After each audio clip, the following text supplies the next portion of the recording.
بسم اللہ الرحمن الرحیم نحمده ونصلی ونسلم علی رسولہ الکریم اما بعد وعن ابی ہریرۃ عبد الرحمن بن صخر رضی اللہ تعالی عنہم قال رسول اللہ صلی اللہ علیہ وسلم ان اللہ لا ينظر الى اجسامکم ولا الى صورکم ولكن ينظر الى قلوبکم واعمالکم رواہ مسلم۔ آج ہم اخلاص نیت والے باب کی حدیث نمبر 7 پڑھیں گے، جو حضرت ابو ہریرہ رضی اللہ تعالیٰ عنہ سے مروی ہے اور صحیح مسلم کی روایت ہے۔ حضرت ابو ہریرہ رضی اللہ تعالیٰ عنہ فرماتے ہیں کہ رسول اکرم صلی اللہ علیہ وسلم نے فرمایا کہ یقیناً اللہ تعالیٰ تمہارے اجسام کی طرف نہیں دیکھتے، نہ تمہاری صورتوں کی طرف دیکھتے ہیں، لیکن اللہ تعالیٰ تمہارے قلوب اور تمہارے اعمال کی طرف دیکھتے ہیں۔ یہاں پہلی بات تو آپ کو یہ سمجھنی چاہیے کہ حضرت ابو ہریرہ رضی اللہ تعالیٰ عنہ مشہور راویان حدیث میں سے ہیں، اور سب سے زیادہ تعداد حضرت ابو ہریرہ رضی اللہ تعالیٰ عنہ سے مروی ہے، جن کی تعداد 5000 سے زیادہ بنتی ہے۔ ان کا اصل نام عبد الرحمن ابن صخر ہے اور ابو ہریرہ ان کی کنیت ہے۔ تو ان کی کنیت کے بارے میں بعض حضرات نے فرمایا کہ انہوں نے بلی پال رکھی تھی، اس لیے ان کی کنیت ابو ہریرہ، ہریرہ بلی کو، چھوٹی بلی کو کہا جاتا ہے۔ ہرہ اصل میں بلی کو کہا جاتا ہے، ہریرہ اس کی تصغیر ہے، تو چھوٹی سی بلی۔ وہ ان سے یہ روایت ہے، اور اس روایت سے یہ پتہ چلتا ہے، ایک بات تو یہ پتہ چلتی ہے کہ ہمیں اپنے دل کی نیت کا بہت اہتمام کرنا چاہیے کہ وہ خالص اللہ کے لیے ہو، دنیاوی کوئی غرض اس میں شامل نہ ہو، کوئی بھی نیک عمل کرتے ہوئے۔ دوسری بات یہ معلوم ہوئی کہ رسول اکرم صلی اللہ علیہ وسلم نے دل کی صفائی پر کتنا زور دیا، اور یہ گویا تعلیم دی کہ ہمیں اپنی دلوں کی تطہیر کا، دلوں کی پاکیزگی کا، دلوں کی صفائی کا اہتمام کرنا چاہیے۔ کسی بھی رذائل میں سے، کسی رذیلہ سے اپنے دل کو ملوث نہیں ہونے دینا چاہیے، جس میں حسد ہے، بغض ہے، کینہ ہے، تکبر ہے، ناشکری ہے، دنیا کی حد سے بڑی ہوئی محبت ہے، یہ سب رذائل ہیں۔ ان سے اپنے دل کو پاک کرنے کا اہتمام کرنا چاہیے۔ اور اس کے علاوہ اس حدیث سے ایک بہت بڑی غلط فہمی کا ازالہ مقصود ہے، اور وہ غلط فہمی یہ ہے کہ 2-3 قسم کے لوگ ہیں۔ بعض حضرات یہ فرماتے ہیں کہ جناب اعمال کی کوئی ضرورت نہیں ہے، اصل دل ہے، دل صاف ہونا چاہیے، اور ہمارے دل صاف ہیں، لہٰذا ہمیں ظاہری باطنی گناہوں سے بچنے کی ضرورت نہیں ہے، اور ظاہری شکل و صورت وضع قطع کو بھی شریعت کے مطابق بنانے کی ضرورت نہیں ہے، ہمارے دل صاف ہیں۔ دوسری قسم کے وہ لوگ ہیں کہ جو نماز روزہ وغیرہ کا تو پورا اہتمام کرتے ہیں، اعمال صالحہ پر بھی زور دیتے ہیں، اور حتی امکان کوشش کرتے ہیں کہ شریعت کا کوئی حکم نہ ٹوٹے اور سارے احکام پر عمل ہو، لیکن وہ شکل و صورت میں، لباس و پوشاک میں، اپنی وضع قطع میں، رہن سہن میں اپنے آپ کو آزاد تصور کرتے ہیں، اور یہ سمجھتے ہیں کہ اس طرح کی کوئی پابندی ان چیزوں میں نہیں ہے۔ تیسری قسم کے وہ لوگ ہیں کہ جنہوں نے شکل و صورت وضع قطع تو دین کے مطابق بنائی ہوئی ہے، لیکن وہ جو شریعت سے اعمال صالحہ ثابت ہیں، قرآن و سنت سے جن کی ہمیں تعلیم دی گئی ہے، ان کو چھوڑ کر یا انہیں نظر انداز کر کے وہ کا کچھ بدعات میں، خرافات میں، رسمی چیزوں میں پڑے ہوئے ہیں، اور اسی کو انہوں نے دین اسلام کا نام دے رکھا ہے۔ تو دیکھیے، اس بات کو اچھی طرح سمجھ لینا چاہیے کہ رسول اکرم صلی اللہ علیہ وسلم نے جہاں دل کی صفائی اور پاکیزگی کی بات کی ہے، وہاں اعمال کا بھی ذکر کیا ہے، وَلَٰكِن يَنظُرُ إِلَىٰ قُلُوبِكُمْ وَأَعْمَالِكُمْ، دونوں چیزوں کو ذکر کیا ہے کہ اللہ تعالیٰ تمہارے دلوں کو بھی دیکھتے ہیں اور تمہارے اعمال کو بھی دیکھتے ہیں۔ لہٰذا یہ کہنا کہ ہم اپنی شکل و صورت وضع قطع میں، تہذیب اور معاشرت میں آزاد ہیں، اور اعمال صالحہ کرنے کی ضرورت نہیں ہے، اصل چیز دل ہے، وہ پاک ہونا چاہیے، صاف ہونا چاہیے۔ تو ان کی خدمت میں عرض ہے کہ ایک تو قرآن کریم میں واضح طور پر ظاہری باطنی گناہوں کو چھوڑنے کا حکم دیا گیا ہے۔ سورہ انعام کی آیت نمبر 120 ہے، وَذَرُوا ظَاهِرَ الْإِثْمِ وَبَاطِنَهُ، تم ظاہری گناہ بھی چھوڑ دو اور باطنی گناہ بھی چھوڑ دو، ہر قسم کے گناہ چھوڑ دو۔ اور اس کے بعد فرمایا إِنَّ الَّذِينَ يَكْسِبُونَ الْإِثْمَ سَيُجْزَوْنَ بِمَا كَانُوا يَقْتَرِفُونَ، جو لوگ گناہ کرتے ہیں یقیناً ان کے اپنے اعمال کی، جن کا وہ ارتکاب کرتے تھے، جن گناہوں میں وہ پڑے ہوئے تھے، ان کی جلد سزا ملے گی، ان کو اس کی سزا بھگتنا پڑے گی۔ تو دیکھیے یہاں پر ظاہری گناہ چھوڑنے کا بھی حکم ہے، باطنی گناہ چھوڑنے کا بھی حکم ہے۔ ظاہری گناہوں میں وہ گناہ داخل ہیں کہ جو آدمی اپنے ظاہری اعضاء سے کرتا ہے، جیسے جھوٹ بولتا ہے، زبان سے بولتا ہے، سب کے سامنے بولتا ہے، غیبت کرتا ہے، دھوکہ دیتا ہے، رشوت لیتا ہے، شراب نوشی کرتا ہے، خدا نخواستہ زنا میں مبتلا ہے، یہ سارے ظاہری گناہ ہیں۔ اور باطنی گناہوں سے مراد وہ گناہ ہیں جن کا تعلق دل سے ہوتا ہے، جیسے کسی سے حسد ہے، کسی کا بغض دل میں ہے، کسی کا کینہ دل میں ہے، تکبر ہے، غرور اور عجب ہے، اپنی بڑائی ہے، دوسروں کی تحقیر ہے، اسی طریقے سے کسی کی بدخواہی دل میں ہے، کسی کے نقصان پر ہمیں دلی خوشی ہوتی ہے، یا دنیا کی حد سے بڑی ہوئی محبت ہے جس کو رأس کل خطیئہ قرار دیا گیا کہ ہر برائی کی جڑ ہے، یہ سب باطنی گناہ ہیں۔ تو جو ظاہری گناہ ہیں ان کے بارے میں تو تعلیم و تربیت فقہا سے حاصل کی جاتی ہے، جو ان کی کتابوں میں تفصیل سے سارے احکام تفصیل سے موجود ہیں۔ اور جو باطنی گناہ ہیں ان کے بارے میں جو تعلیم و تربیت ہے وہ تصوف اور احسان کی کتابوں میں ہے، اور مشائخ جو شریعت کے پابند ہوتے ہیں، متبع سنت ہوتے ہیں، ان سے اس کے بارے میں رجوع کیا جاتا ہے۔ تو جیسے ظاہری اعمال کا علم حاصل کرنا فرض ہے، ایسے ہی اس سے زیادہ اہم ہے کہ باطنی اعمال کا علم بھی حاصل کیا جائے۔ اور جیسے انسان کا جسم بیمار ہوتا ہے تو آدمی اس کے علاج کی فکر کرتا ہے کہ مجھے علاج کرانا چاہیے، اچھے سے اچھے ڈاکٹر کے پاس جانے کی کوشش کرتا ہے، معلومات کرتا ہے کون سا اس فیلڈ کا ماہر ہے، اور پھر اگر اپنے پاس پیسے نہیں ہوتے تو قرض لے کر بھی، اگر دل کی بیماری ہے، جگر فیل ہو رہا ہے، گردے فیل ہو رہے ہیں، تو کوئی ایسی مہلک بیماری اگر لگ جاتی ہے تو آدمی قرض لے کر بھی علاج کراتا ہے۔ بعض اوقات گھر اور زیورات بیچنے کی نوبت بھی آتی ہے، اس لیے کہ جسم کی ہمارے دلوں میں اہمیت ہے، اور جو مہلک بیماری ہمیں لگی ہے اسے دور کرنے کی فکر ہمارے اوپر سوار ہے، اور سمجھتے ہیں کہ اس کا علاج نہ کیا گیا تو ہم مر جائیں گے۔ لیکن سوچنے کی بات یہ ہے کہ ظاہری بیماری کا، جسمانی بیماری کا الگ علاج نہ بھی کیا گیا تو زیادہ سے زیادہ اس کا نتیجہ یہ نکلے گا کہ ہم مر جائیں گے، دنیا سے چلے جائیں گے۔ لیکن جو باطنی بیماریاں ہیں جن کو حدیث میں مہلکات اور موبقات کہا گیا ہے، جن کا میں نے ذکر کیا، اگر ان کا علاج نہیں کیا تو آدمی کا کیا حشر ہوگا۔ دنیا کی زندگی تو گزر جائے گی، چند روزہ ہے، فانی ہے، ختم ہونے والی ہے۔ جو آخرت ہے ہمیشہ باقی رہنے والی ہے، اس میں ہمیں کتنے بڑے عذاب کا اور کتنے عرصے تک جہنم کے سخت ترین عذابوں کا سامنا کرنا پڑے گا، اس لیے اس کی بھی فکر کرنی چاہیے۔ افسوس یہ ہے کہ بعض اوقات تصوف کے نام پر لوگ اپنی بدعات اور خرافات کو رائج کرنے کی کوشش کرتے ہیں، تو اس سلسلے میں عوام کو پریشان ہونے کی ضرورت نہیں ہے۔ قرون مشہود لہا بالخیر، جیسے آپ صلی اللہ علیہ وسلم نے فرمایا خیر القرون قرنی ثم الذین یلونہم ثم الذین یلونہم، سب سے بہترین میرا دور ہے، میرا 100 سالہ دور، میرا قرن، اور اس کے بعد پھر جو میرے ساتھ متصل ہیں ان کا دور ہے، پھر ان کے بعد جو ان کے پیچھے آنے والے ان کا دور ہے۔ تو گویا اسلام کی ابتدائی 3 صدیاں اس کی خیریت پر قائم رہنے کی آپ صلی اللہ علیہ وسلم نے یہ بشارت دی ہے۔ تو ہمیں کوئی بھی عمل سامنے آتا ہے اور مختلف مسلک اور فرقوں کے لوگ وہ دعویٰ کرتے ہیں کہ یہ دین کا حصہ ہے، دوسرے اس کا انکار کرتے ہیں، عوام پریشان ہوتے ہیں کہ ہم کس کی بات مانیں۔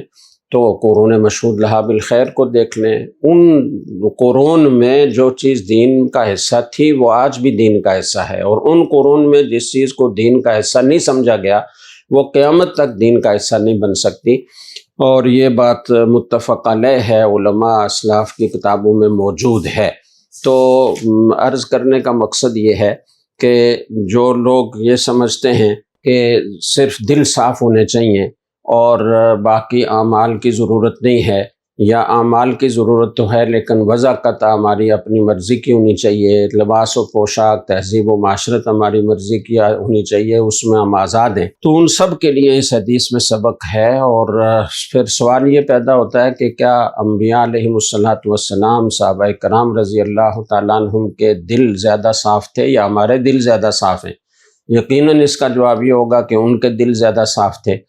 تو پھر سوچنے کی بات یہ ہے کہ وہ پھر پوری زندگی اعمال کرتے رہے، مشقتیں اٹھاتے رہے، جہاد میں زخم کھاتے رہے، راتوں کو پوری رات رو رو کر گزارتے رہے۔ رسول اکرم صلی اللہ علیہ وسلم رات کو اتنا لمبا قیام فرماتے کہ آپ کے پاؤں مبارک پر ورم آ جاتا، تو اس قدر مشقت اٹھانے کی کیا ضرورت تھی اگر اعمال کی، ظاہری اعمال کی ضرورت نہ ہوتی؟ اسی طریقے سے بعض لوگ یہ سمجھتے ہیں کہ ظاہری وضاقت میں کوئی پابندی نہیں ہے، اور یہ جو کہا جاتا ہے کہ داڑھی رکھنا واجب ہے اور ایسا لباس پہننا لازم ہے جس میں اعضاء کا حجم واضح نہ ہو، باریک نہ ہو، جس سے جسم کی اعضاء مستورہ کی رنگت جھلکے یا ان کا حجم واضح ہو، تو یہ ساری بیکار کی باتیں ہیں۔ یہ اس زمانے کا جو لباس تھا، رسول اکرم صلی اللہ علیہ وسلم کے زمانے میں جو رائج تھا آپ نے وہ پہنا، تو ہم اپنے زمانے میں جو رائج ہے وہ پہنیں گے۔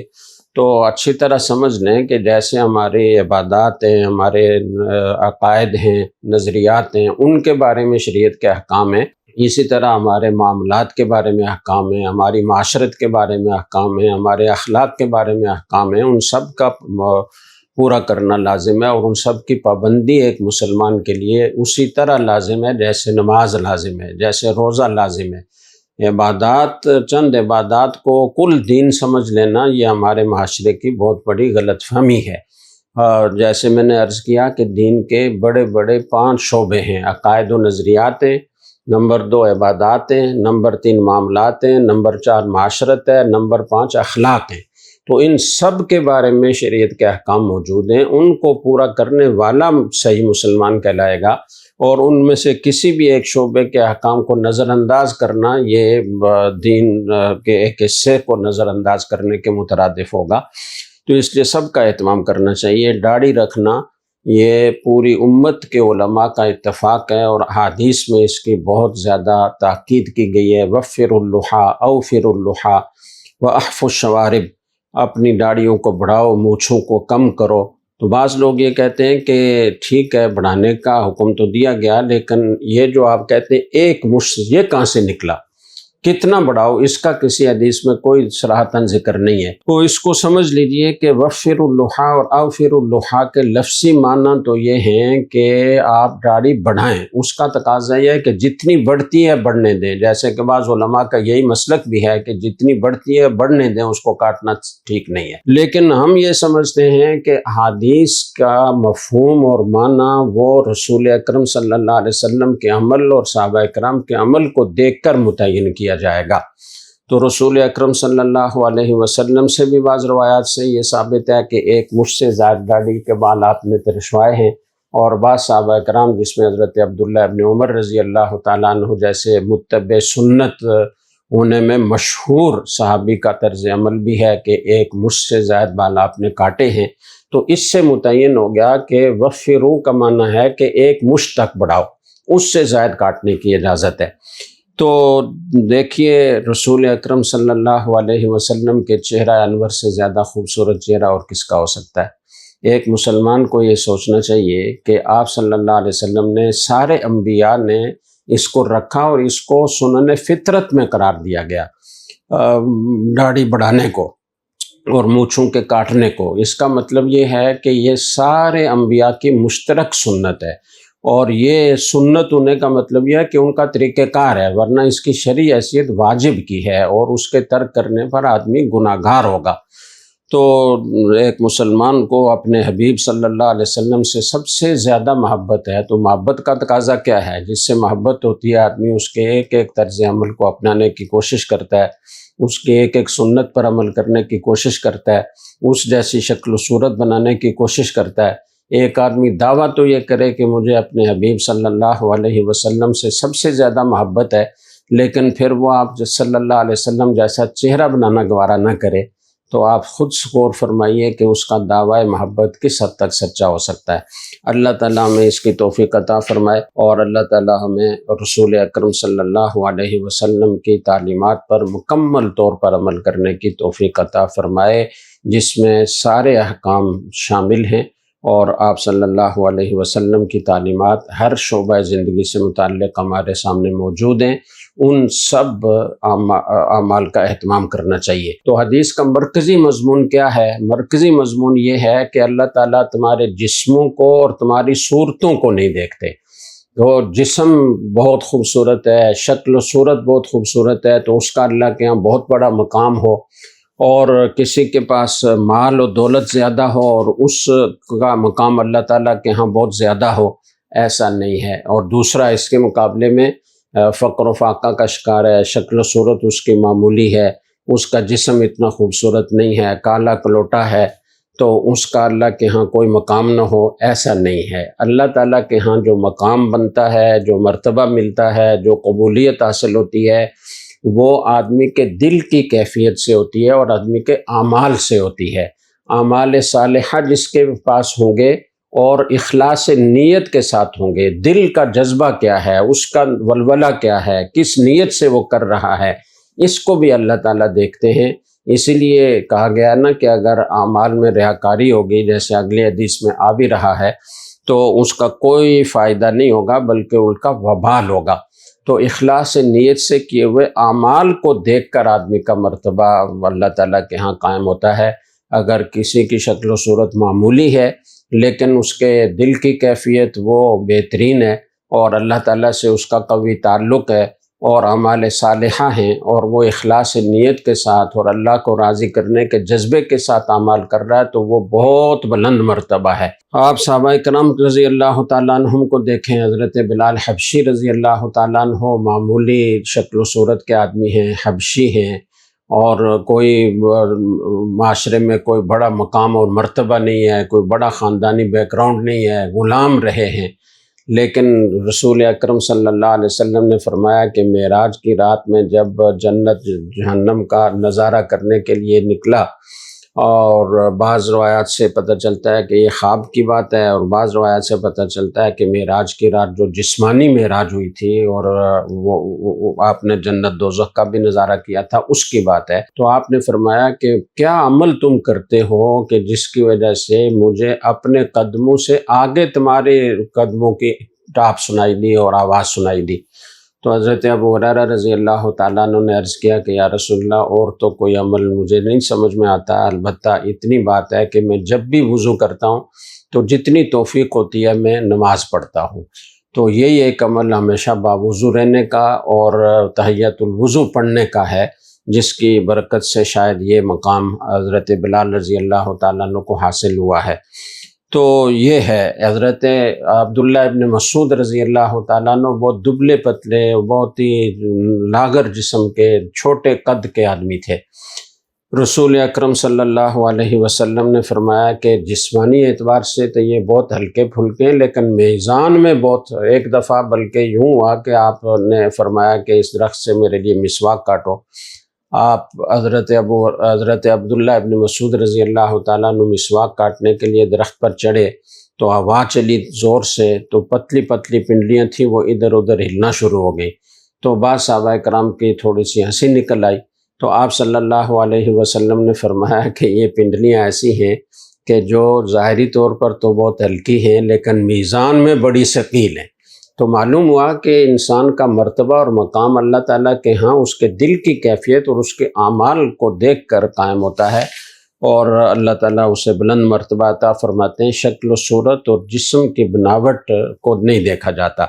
تو اس لیے جو لوگ ہمیشہ اپنے یعنی ان کی فکر کا محور ہی اپنے جسم کی بناوٹ ہے، تراش خراش ہے، اپنی خوبصورتی کو قائم رکھنے کے لیے تگ و دو ہے، انہیں اس سے زیادہ فکر کرنی چاہیے اپنے قلوب کی صفائی کی، ان کی پاکیزگی کی، ان کی طہارت کی، اپنے دل کو بنانے کی، اپنے اعمال کی اصلاح کرنے کی۔ اللہ تعالیٰ ہمیں اس کی توفیق عطا فرمائے۔